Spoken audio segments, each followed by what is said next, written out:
අතඤ්ඤෝ කතවේදී පුද්ගල දුර්ලභෝ ලෝකස්මින්. මේ ලෝකේ කෙලෙහිගුණ දන්න මිනිස්සු හරිය දුර්ලභයි. ඒක නම් ඇත්තද?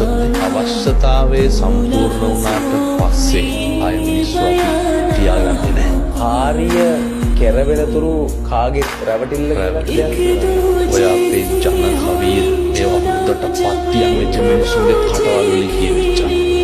බුදුහාමුදුරුවෝ එදා එහෙම කිව්වෙත් එදත් එහෙම ඉඳලා තියෙනවා. අදත් තියෙනවා. මේක හෙට මීට වඩා වැඩි වෙනවා. කාලේ හොඳයි. අද වැරදි. ආයෙත් හොඳයි.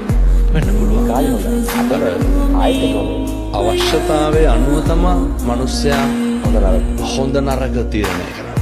අපි අපේ හොඳම යාළුවා අතින් වැරද්දක් වුණා ඒක වැරද්දක් විදිහට දකිනවා. සේකනේ මගේ එකා කියලා කියන්නේ. මගේ එකා කියලා ෂේප් හදාගමු කියලා ෂේප් කරලා මම හරියට නම් කියනවා සමහරක් වෙලාවට පැහැදිලිව